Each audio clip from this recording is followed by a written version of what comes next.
disjointed, but basically I want to go through the various ways that I check stuff up, and also want to go through some tips and some of the things, specialty things that I do. I've got a couple checks up here that are prototypes. They don't exist. I've been using them 2 or 3 times, and it looks like they're going to work out for me. So we'll start off with basically my chucks. I use the Vicmar chucks, but this is kind of what makes it all work for me. Is this is one of my chucks. This is my larger one, and this is one of my smaller ones. So you can see the size chucks that I use.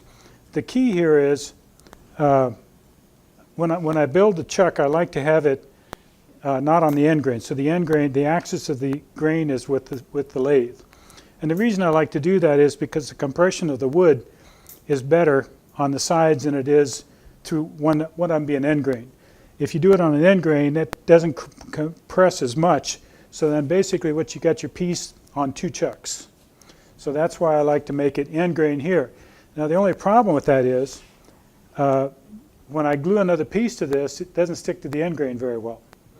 So what I do is I put a tendon inside there, and then I make up a disposable piece of wood. That changes my direction of my grain, so that when I glue that on there, my next piece on here, I got some strength because I line the grain the same direction. So what I do here is when I start off with, I'll start off with on my bigger chucks. Now these are just small pieces, but I'll start off with 3x3s, and I'll glue 2 pieces together, and then I'll plane it, and then I'll put these together to get my big chucks. If you look at this close, you'll see 4 pieces in there. And when I do that, I'll make this piece maybe 24 inches long. And I made my first ones probably 10 years ago. I don't see ever making any more. I mean, they just keep reusing them and using them. So once you make them, you've got them. But when I get all 4 pieces glued together, then I'll put it in the lathe between centers, make it round, and then I go in and cut my dovetails every 2 inches, 2.5 inches. So it's a whole, like a piece of sausage with all the dovetails. Then I'll take and cut it off and to get my smaller lengths. And then what I do is once I get all my dovetails in there and I cut them off, now I can put this in the chuck. What kind of wood is that? This is oak. Oak works good. Hard maple would work good. You want something fairly hard that the jars aren't going to dig into. Good question. On the smaller chucks, base chucks, that's just 1 piece. Now, a lot of you folks that do green wood, you're already chucking up that way anyway because of the axis of the piece is axis with the lathe. So you don't have the problem with the compression of the grain with the cross versus the end grain. So the other thing that I like to do is this is an expendable piece of wood, and I usually start off with a 2x4, and then every time you can see where it goes into the chuck here, I use a bit of that up. So it eventually uses it about 3 or 4 times on a 2x4, and it's gone. So that's why I'll take a 2x4, and this particular one's an inch and a quarter. I'll take a 2x4 and drill with the Forstner bit a whole bunch of holes. I'll chop it off, and then when I turn this piece, I'll turn that to that size. When I put that on there and glue it, I don't put any glue in the tendon. I just put the glue around the outside. So when I use that all up, I just cut it away and then pop it back off again and pop the next one on. Really interesting way. It's really cool the way it works out. The other thing that I like to do is if I'm going to turn a piece of like a 3x6 or a 3x10 or whatever, I want to save as much of that thickness of that wood as I can. So that's why I'll glue this onto this piece of pine here, because then when I cut it, I don't lose any of that thickness that I have in that big piece. So what I'll do is I'll make a tray or a bowl or a saucer or something like that out of here, and then just simply slice it off. And then basically flatten that off again, and then glue the next piece onto it until I use it all up, and then the last piece will come off like this does. And then I'll just take another piece, and when I make these, I'll probably make a dozen or two at a time, and drill this with a Forstner bit and just pop it in, glue it, and I'm ready to go. So these two blocks here, I probably had them for 15 years, 10 or 15 years. You just keep using them and using them. The other thing I like to do is I like to mark where the jaws are. And I don't know how, I always use jaw number 4. I don't know how I got that number. I think it's probably where the key is relative to the chuck, jaw is. But I put a 4 on each one of these so that I go back into that same location on the chuck. When I glue these together, how many people use this type of glue bottle? But you pull the top up. How many people sometimes have a hard time getting it loose? I just use my teeth. Use your teeth. Well, that's smart. I've got a solution to that. And what I did was I got a little plastic washer here that goes underneath the shoulder so that you can just, well, don't pull it that hard. This comes off so that you can put the washer on. And then you got to be careful to make sure you get it lined up. Yeah, just don't pull it quite so hard. So anyway, for those of you who are interested, I cut some out this afternoon. And help yourself to these. Just put $2 or $3 in the donation for the club over there and help yourself. So I'll pass this around. Just don't pull quite so hard as I did. I've been using that for probably 6, 7 years, and it's cat's meow. So help yourself to these. Like I say, just put a donation for the club in. The other thing,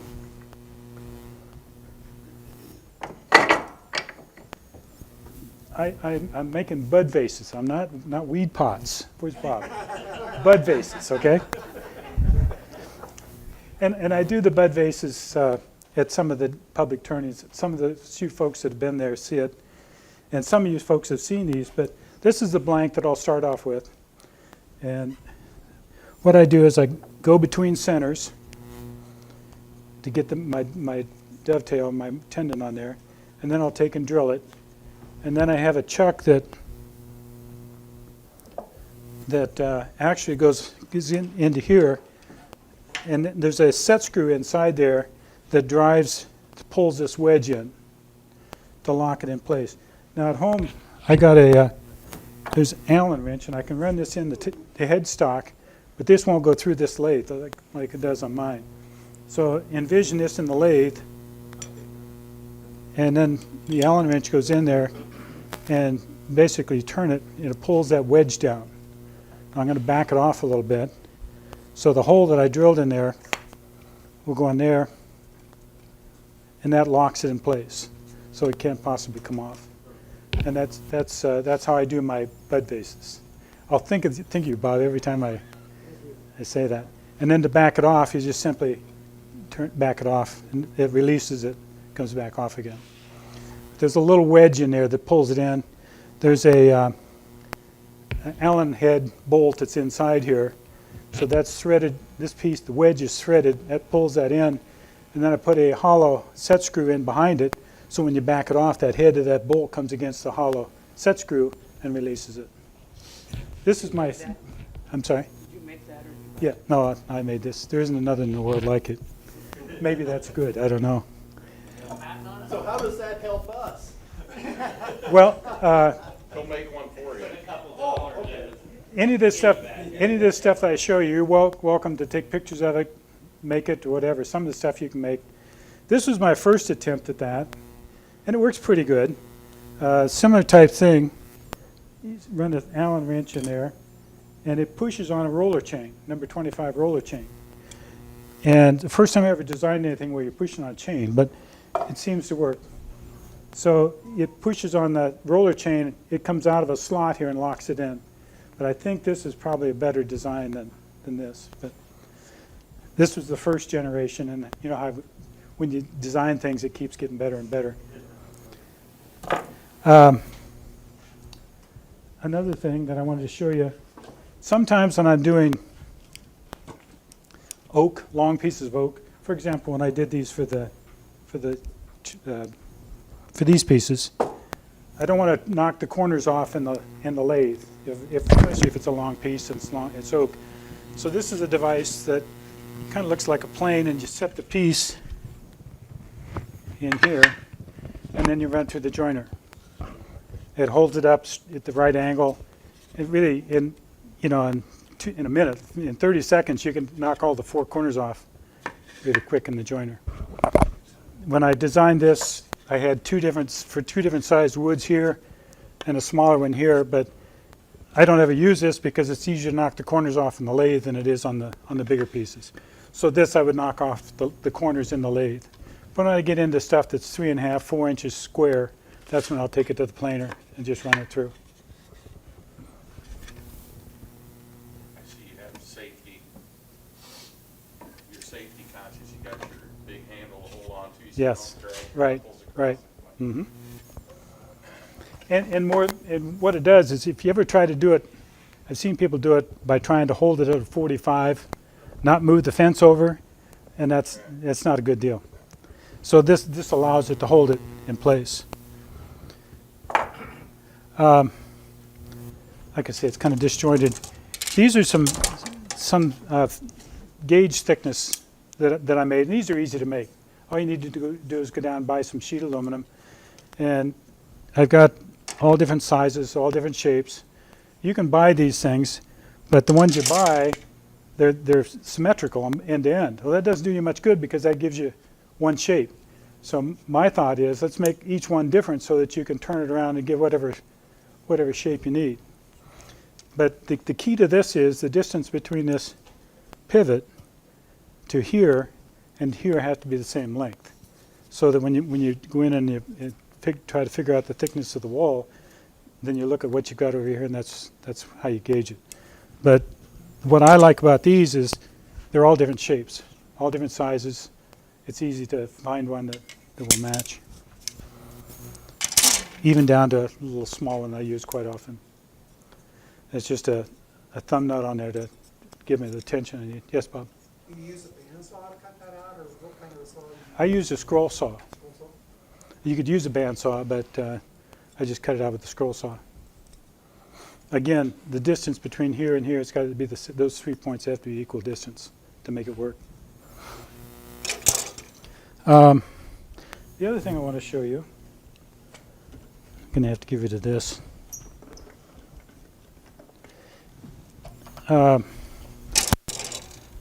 This tool is really, anybody can make this real easy in about 5 minutes. How many people have trouble sometimes doing the bottom of a plate or a bowl and getting it flat? And that's not going to go in there. Shoot. Anyway, my chuck, I need a different chuck for that. What I did was I took an old scraper that I never used, and I took I used a Dremel grinder, and I put a mark right in the center. My first time I tried it, I put it about 2:30, and that didn't work as well, but I put it right at noon, the mark on there. I take it to the grinder and I sharpen it, and once I sharpen it, then I come in with the diamond file, and from that line there over, I take the edge completely off of it so it won't cut. So when I put this in the chuck, I wish I could put that in there, but I start off with that mark right dead center on the plate or whatever you want to flatten out, and I rock it just a little bit to the left and it won't cut. But when I bring it back to center, I start to just get a little bit of shavings, then I bring it across. And what's going on is, you've heard of course, rubbing the bevel with gouges. What you're doing here is you're rubbing the bevel here, but it's in the horizontal plane and not in the round plane. So I can literally come along and just barely shave it off, and it doesn't catch. You know, I don't know how many catches I used to get when you're doing the bottom of a plate or something like that, but I'm actually rubbing the bevel here where the edge is filed off, so I can just bring that across and control the depth. And what I do, I wish I could turn that on because it really works slick. What angle you grind that at? Just the same as any scraper, any scraper. I don't use a scraper, so what's the angle? I don't know what they are. If you guys know, I don't know. 45. No, it's not a 45. It's a lot steeper than that. Yeah. Like 80 or 85? Could be. That sounds about right. Yeah. So it's just a standard angle, and You can kind of do it whatever angle you want you on our grinder over here. You just Well- set the base of it at whatever angle you want it, and just the flat table. Yeah. just Yeah. start working. Just lay it flat on there and just take it around. Critical at the angle. No, not really, but actually, you know, I use a scraper some on the outside diameter, and I rub the bevel there. So that's why you want a fairly steep one, so that you can rub the bevel and bring the handle up until you start to cut it. But here I'm actually rubbing the bevel on the right-hand side of the tool instead of the bottom. So works good. Yes. You just need a bigger chunk. Yeah, I do. But you'd have to have some. You got a 1-inch thread? My lathe at home is a 33 millimeter. So I have to put adapters for. So I've got the adapter here, Daryl, for the 1.25 to 1 inch.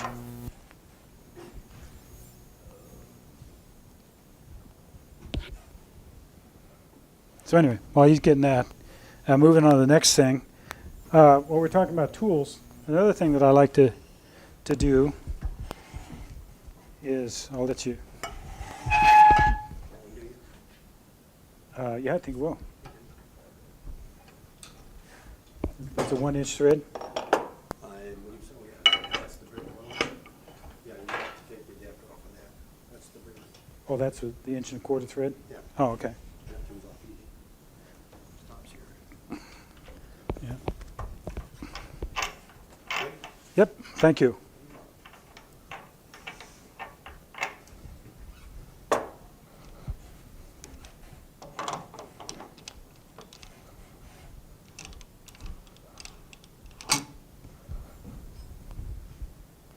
What happened to the handle? Somebody get hungry? We left it to Chuck.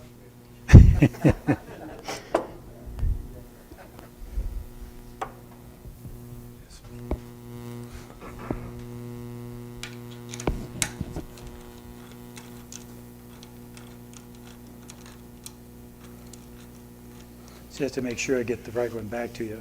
That's how we got ours from yours. You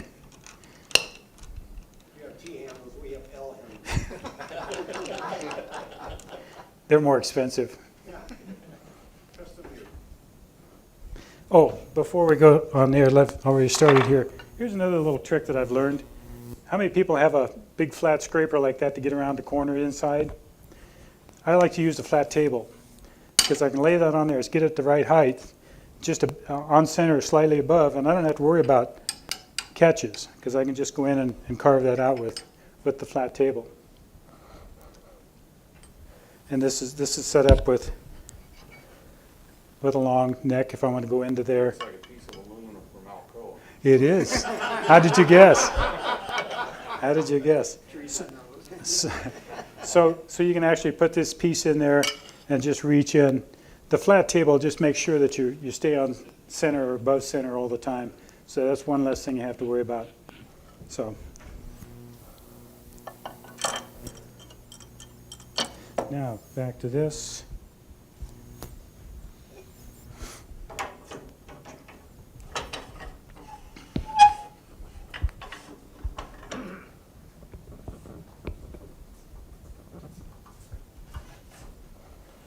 I hate to make a mess here, but Daryl will clean it up. You look like it did for you. Oh, that probably would work better. I never like to work with this point here because I'm always hitting my elbow on it. You want the vacuum system? No, that's fine. I'm not going to be doing it very long here. I will put my safety glasses on though.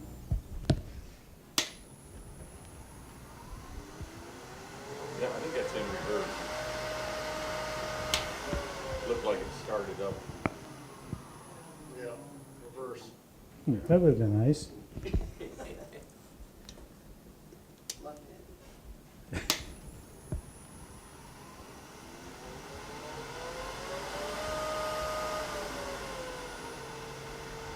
So anyway, remember I've got a mark there. I'll pass this tool around so you can look at, the mark is the one in the center.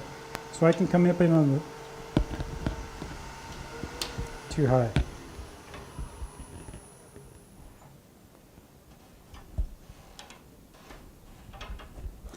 On my lathe at home, I got a little collar that I like to put down here so I can set it. I don't have to sit here. So I'm going to come in, can you see on the screen? So I'm going to come in right dead center, it won't cut anything. It just won't cut. So I'm going to rock it over a little bit. So the angle that I bring that past center here determines how much depth I take off. And it's real easy to, I'm actually rubbing the bevel, which keeps me from getting catches.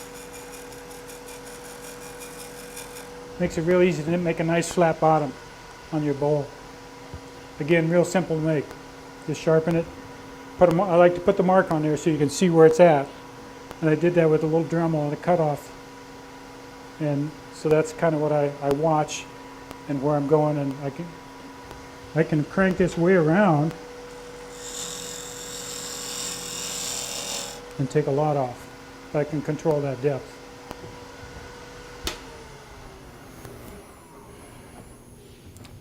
Mark it with bottom. So that shows you that.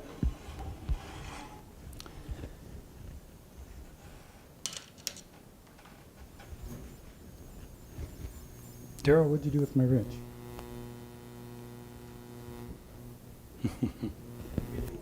Didn't do anything with it. Where'd it go? Is that, there's one on the end of the lathe over here. I don't know if you put that in there, if that's always been there. I didn't put it there. There must be another one floating around here someplace. Oh, here's one right here. Oh, Here. Is this, no, that's a different one. this one? Oh, there it is. Yeah, that's right. You were looking for a T handle instead of an L handle. That's the problem. Yes. I think I showed you how this works, so we won't spend any time with that.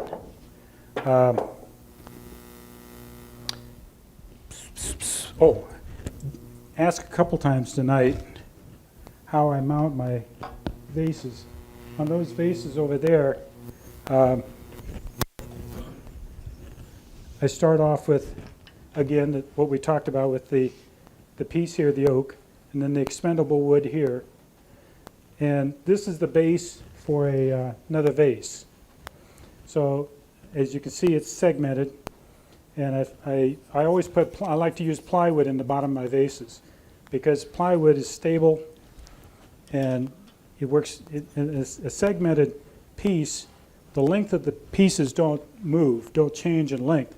So if you look at this, you got a whole bunch of 6 pieces here that don't change. So but it's pretty stable.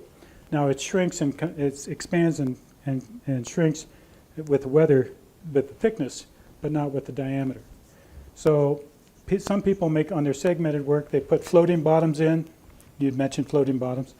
And by doing that, then the bottom can expand and contract, doesn't hurt anything.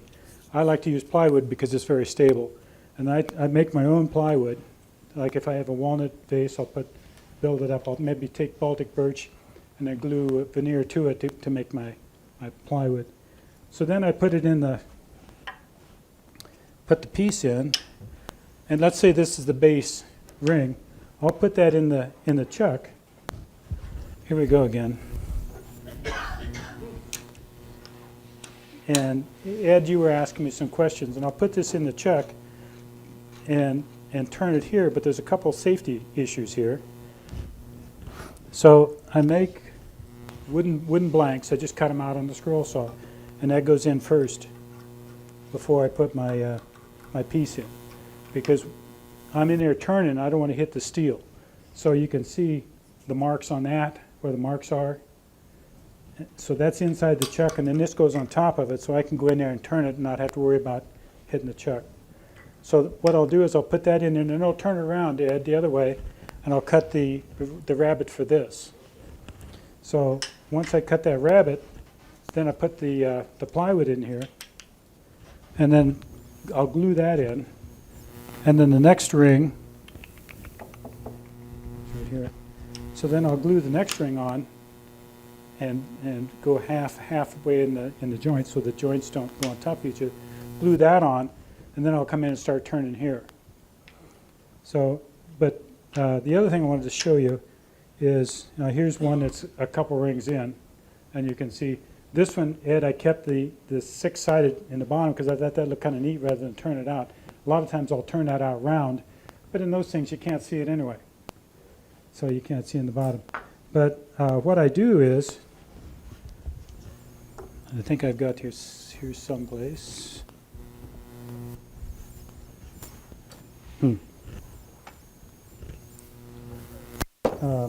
Okay. This base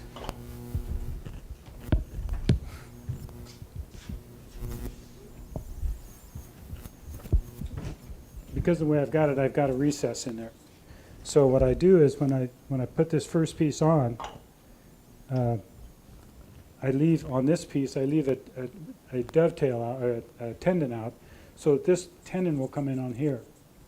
So that I glue that in there. Again, I don't put any glue on the tendon, but I put the glue just on the outside. And the reason I like to do that is because when I get all done with it and ready to cut it loose from the base, I can put a cone in here, put the cone in here. I can go ahead and part that off completely, and it doesn't fall out. I mean, it just stays in there because of that tendon that's sitting in the bottom. So I don't have to, and then I can also, as I go, smooth it up and get it nice and flat. Then what I do is, when I do cut through it, then I have to take the tailstock off in order to get it off, because it's fit on inside that. So then, this is all varnished at that point. So then all I have to do is varnish the bottom. And for that, I like to use coffee filters. Because the coffee filters, I can take one of those and I cut the bottom off so that it's the right size to fit over the top of it. That allows me then just to expose the very end of it. And I tape that on with a paper towel so I don't get any overspray on this piece. And just go in with the same varnish but in the spray can and just put a light coat on. And that finishes it off. How do you size the plywood to fit inside? It kind of depends upon what the diameter of this is. I usually like to have maybe 1/4 of an inch all the way around to glue it into. And you can see any of this stuff that you want me to pass around, I can pass around. How do you hold the disc to turn it? Double-sided tape or something? No, you mean this? Yeah. I cut it out on the scroll saw. That's not it. So you don't turn it around? No, I just cut it on the scroll saw, and then So it's not it doesn't have to be because it all covers. fitting a recess? It's sitting in the recess, and then, yes, Bob? So is that piece of plywood glued on to the base? Yes, yes. It's glued onto the base ring. And you can see here there's half a ring here, that's glued into that piece. And then the next piece, see, that's the piece that I put in the chuck and made that piece. And then you can, this is where I made that tendon that goes in the bottom. So this is the actual bottom of the next vase. See, that's what I couldn't find this a little bit ago. So that fits on there, and that allows me to part that off, and it stays with it, with a cone in here to hold it in place. It can't get away. Do you have a certain size base that before if you go past it, do you use plywood, or do you use plywood and everything? I use the plywood and everything. And then it depends, you know, if you've seen some of my vases, I got some fairly large ones. The same recipe for all of it. I may use a larger piece here and a larger chuck. But in that fact, that's his chuck here. So, you know, this I can go up, I've gone up to 10, 12 inch diameter stuff with this. But it's the same principle. Okay. Any other questions? With the base, you understand what I'm doing here. The base here, glue that in. I glue that in and then glue the next piece on it. Right, that captures it. And everything, all my segmented pieces, I do drawings of everything. And then my drawing shows what the inside diameter is and what the outside diameter is of each ring. So when I glue one piece on there, I glue it on in the lathe, in the chuck, and then I take clamps, hand clamps, and clamp all the way around it to clamp that in place. Have you ever used the tailstock For clamp, that doesn't give me to enough. clamping? You Then- always use clamps? It doesn't give me enough pressure. Okay. You know, I don't want any, even glue lines. I can't, if I get a crack or a gap, I'll take and cut it out and start over. And I've gotten to the point where I don't even want a glue line, which a glue line is a black line. There's no gap, but there's a black line. And I can't do that just with the tailstock. It doesn't give me enough pressure.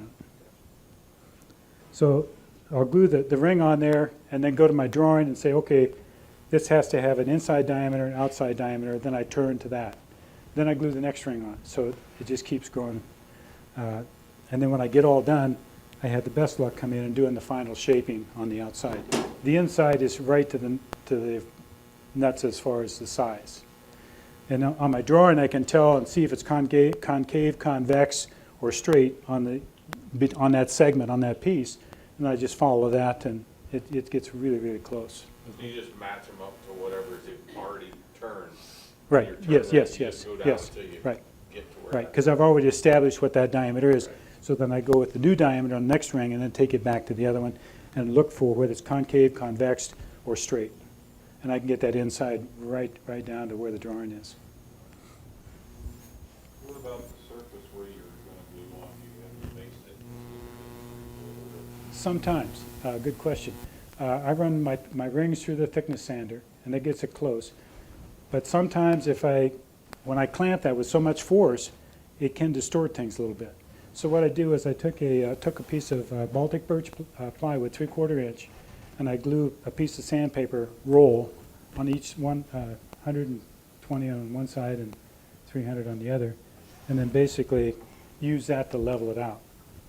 So I'll set the faceplate or the tool rest up here, put this board on here, and then just run it back and forth to get the oscillation, and that'll level it out. A lot of times I don't have to, but sometimes when you pull it in, if you don't do that and you let that keep continue, it's going to be really out of flat by the time you do that. So the board will take care of that. What kind of clamps do you use? I use Jargon's hand clamps, but I'm not sure whether I think they went out of business, but any hand clamps will work. But Jargonson is Do a you clamp on the back of the back of the chuck, chuck? yes, and onto the ring. So here I would put the next ring up here on there. And the other thing I do is the rings, I bring a tailstock in with a cone on it so that centers it up perfectly, and then rotate it to get the lines where I want it, and then clamp it. What kind of cone? I've made some cones. Steve makes some of the cones out of plastic. I've got an aluminum cone that came with the one-way live center that I use. And sometimes, if all else fails, I took a chuck that's a smaller one. It's the same as this chuck. And I took the jaws off, and I took some half by half key stock that's 12 inches long. I bolted that into here, and I drilled and tapped holes every ½ inch. So I can bring that in and put the ring on that. It's usually larger rings than this, but the same idea. And then I turn that down and clamp that way with the long jaws on it. Put that in here, and then that'll center it up perfectly also. So there's a couple different ways that you can, depends upon the number of conditions, what you need to use. Do you always use Typhon, type 3 glue, or what glue? I use just yellow glue. Oh, it's over there. Yeah. And I do a lot of flat work too, so I go through a lot of glue. So I buy my glue in gallon jugs. And then when I get close to the end of the jug, or the jar, I refill them. And then when I get close, I get a new container out, and I take the old container and put the two lids, it's two lids are put together, so I can turn the one upside down and it drains into the other overnight. I'm tight with my glue. So, any other questions before we go on? The other chuck, which I'm working on now, it looks like it's going to have some hope, is the chuck. Now it's grooved in here for 4-inch pipe to go in there for the smaller vases. I end up using this size for a lot of my stuff, but we'll mount that in the chuck.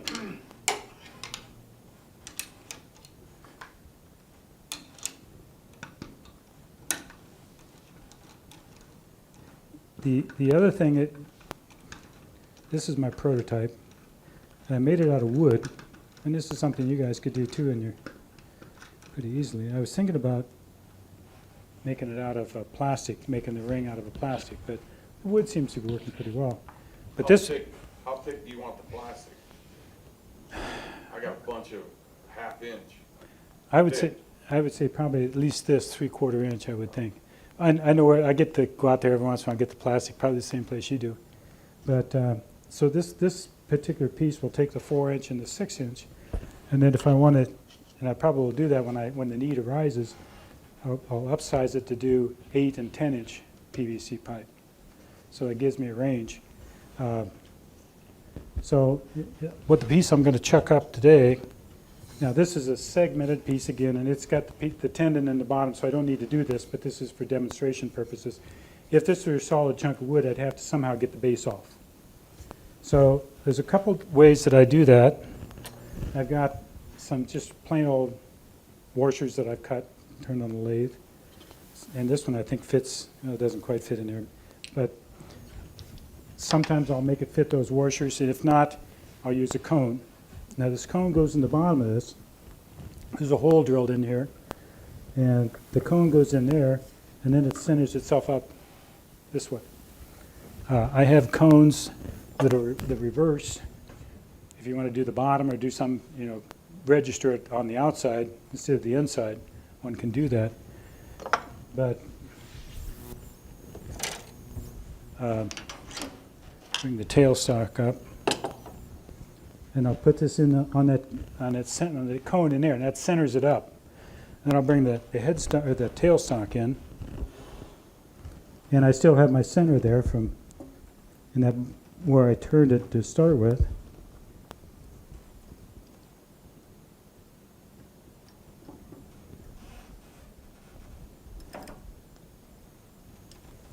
So that centers the bottom end of it. I'm centered up on the cone on the inside. And then I have little fingers that I made on all thread, and I have all different sizes of these so that I have a full range. I think there's 5 different sizes so that I can use the size that matches. That's just little flags that I cut out. Those, after I get this all centered up, they go into a hole in here. There's a hole in the bottom there, but there's 3 of them. And then I use a wing nut on the back side.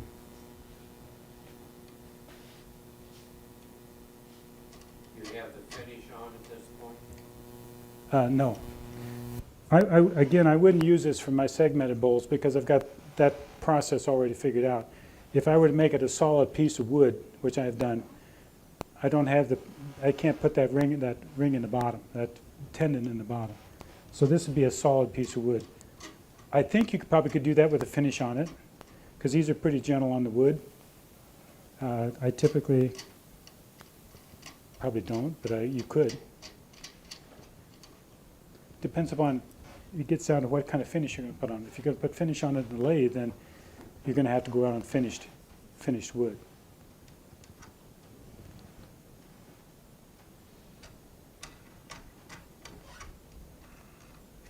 So put the nuts on here. The beauty of this is that it'll accommodate any size you want by having the different thickness fingers.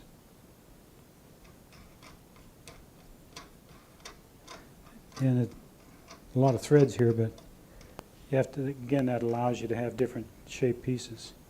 So I'm going to take this and just snug them up.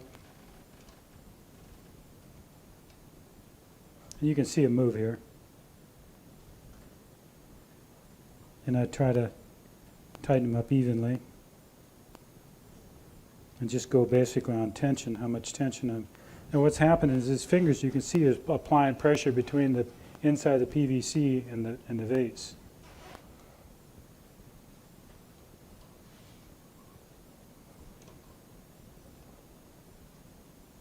It doesn't take a lot of tension, but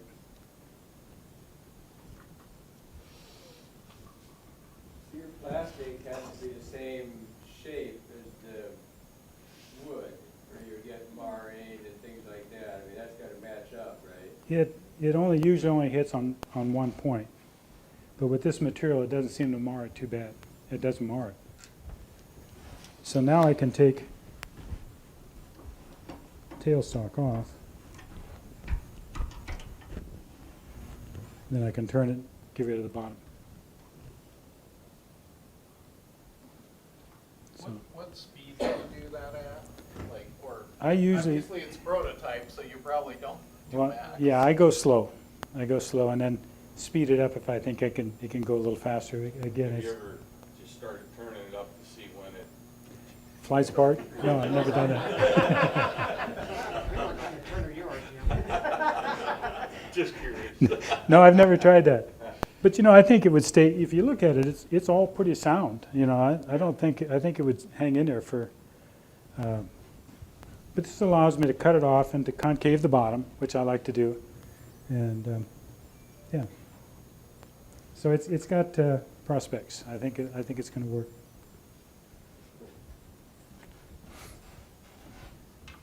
And yes. Do you have different lengths of your? Yes, good question. Yes, good question.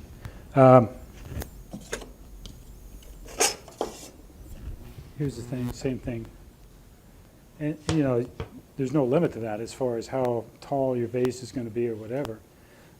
When I first made the first one, and then as I started using it, I had to make longer pieces or shorter pieces to accommodate the 5 flags that I got, you know, their size so that when one stops, the other one will pick up. And then the same with this. This is made for a 4-inch and a 6-inch.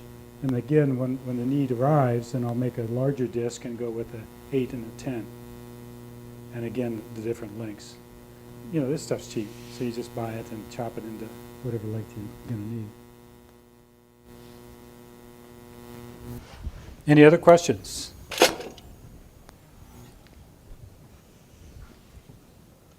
And I find it really runs true. You know, by using the tailstock here to align it, I can go in there and it'll stay pretty true.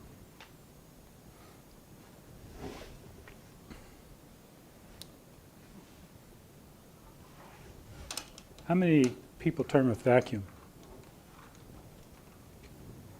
Do we have a vacuum pump back here? Has anybody ever used it, or?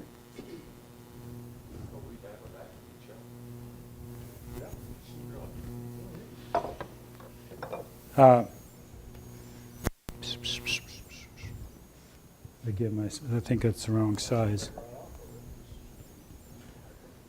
This is 33 again, so it's not going to match this lathe. But this is one of my. I got 3 of these, 3 different sizes of these, and basically I've got the swivel out here, and yeah, like I said, this is 1.25 inch. I can't adapt to that. But the point that I wanted to make here is,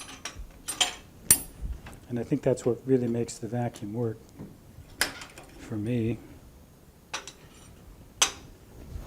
They have you can buy this ring, and this is a 3/4 to, in my case, 33 millimeter, because I have a one-way lathe.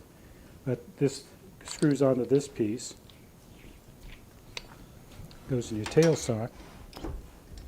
And then this chuck screws onto here with the piece in it. So, and then I put the vacuum chuck in here.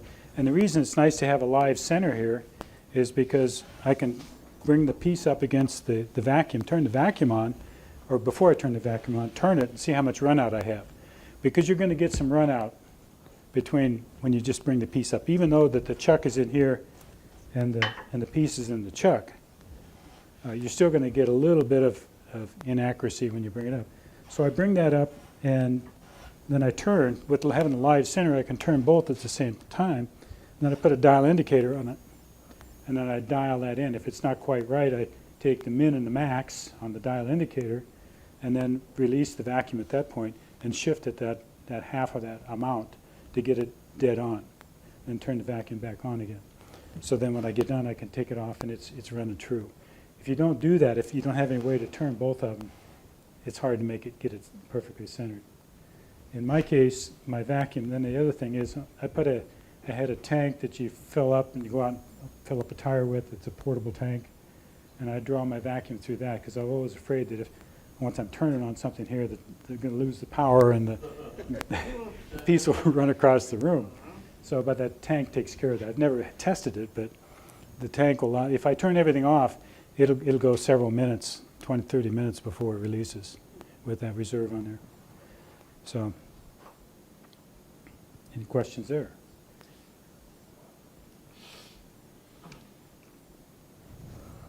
Let's see if there's anything else here that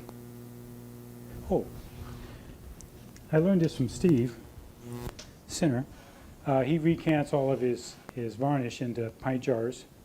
And for years I used a CO2 to top off. I still do my cans, the varnish. I'll top off the can with CO2 because CO2 is heavier than air. It's inert gas.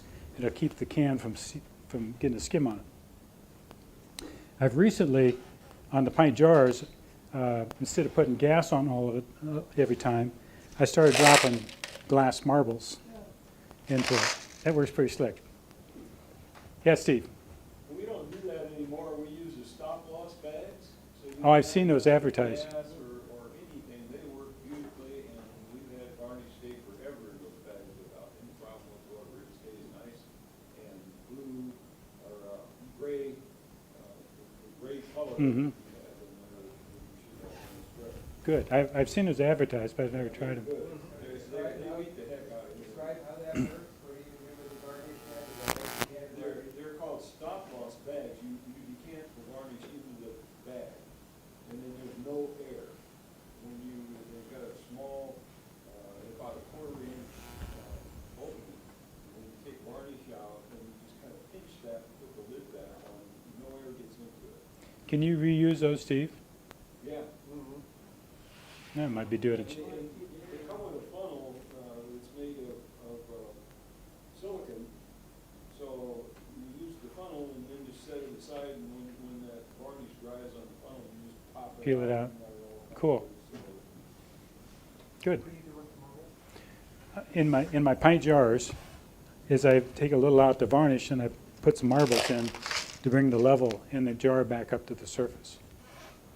And that's, We used to throw away more than half of our varnish. yeah, oh yeah, I could see that. I'll have to get, It's gotten expensive. oh, I know it is. It's getting harder and harder to find too because they want to do away with the oil-based varnishes. Marbles like from a craft store? Yeah, Hobby Lobby. So, What is the story on getting rid of the oil base? What's that about? well, EPA, yeah. you know, how they're wanting to get go to water-based water-based stuff.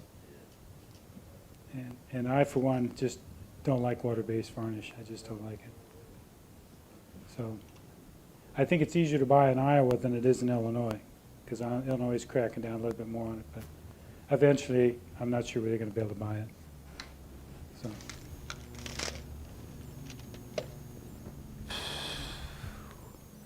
I think that pretty much covers